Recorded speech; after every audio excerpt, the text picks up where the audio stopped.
told Kieran that this was it for him. He would be wheelchair bound and never to walk again. That was awful.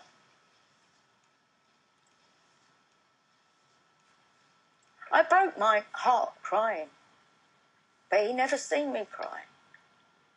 I would go out of that ward, I'd go down to the car park and I would break my heart. I would break my heart.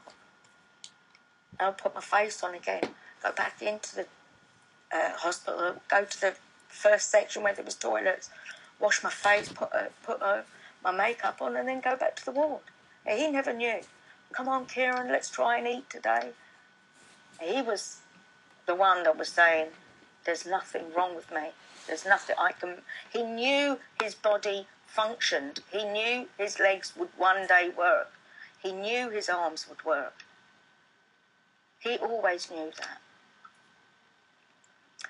He really is a hero. In my eyes, he's my hero. He's been where nobody would want to be as a child, the lowest, emotionally and physically, and he got through that, and he carried us through that as well. The guys at Fulham Football Club, there's a few of the old Irish players down there, Damien Duff and Stephen Kelly, and they've got a physio down there called David Cosgrove, and basically they're supporting me with medical and physio and all that sort of stuff, and they actually gave me one of their jerseys with BN 2012 on the back, so it's pretty cool, especially in gold as well. I think this is the biggest sporting accolade that anyone can get to go to the Olympic Games, and for me to have achieved that is just, I don't know, it is impossible dream come true, and it's, I don't know, it's unreal really. I can't really describe what it is. As long as he, stays on his feet and there's no injuries, I'm even happier. I've got the medal then, you know what I mean? If there's no injury. Like Kieran's mother, Jimmy Costin knows his son's route to Olympic glory is not straightforward. You'll be hoping things will go right, when he's competing.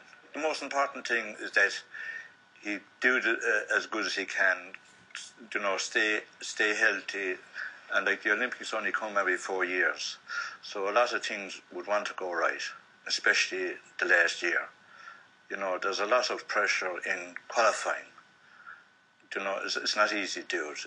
If you're aiming for one race and anything goes wrong that day, it's tough going. We have 5 in family, and when they got involved in athletics, it's part and parcel of what you do. You go with your kids, you help, you support them, and it's important to be there. So, following athletics around, it's been a grand way of having a holiday, although my other half wouldn't say that. She's saying, I'd love a sun holiday at some stage, but that's life. But, the athletics, I suppose, any place Jamie's competing, we try and get there. You'd always have a grow for it, Having recovered from his failure in Melbourne, Jamie is preparing for a race in Slovakia in 5 weeks' time, where he hopes to get the time that will send him to London. Parts of the training you just don't want to do, that you have to do. Like last week, I was really wrecked. I've started living in the altitude tent about a week and a half ago. And the first 9 days in there, it was literally every morning I was literally trying to drag myself out of bed because I was just wrecked. And that's not a pleasant week of training, but the work still had to be done. What it does is that during the night when you're sleeping, there's less oxygen in the air, and your body has to work harder to pump your blood around to keep your body oxygenated. When you go out training, then at sea level, your body's got much more oxygen flowing around. Getting used to it inside there now. Still, you wake up every morning, it's just all condensation inside. It gets very warm. So it's strange. If you get up in the middle of the night and go to the toilet, you're sort of looking for zips, you don't know where they are. And you go out there, you've nothing to hide behind except your singlet. You could be the fittest person in the world, and if 50k doesn't work out for you on a day, somebody else is going to go to the Olympics. So I just want to be right for 5 weeks' time and do it, and that's the only thing I'm worried about. There's going to be a lot of stake for a load of people in this race.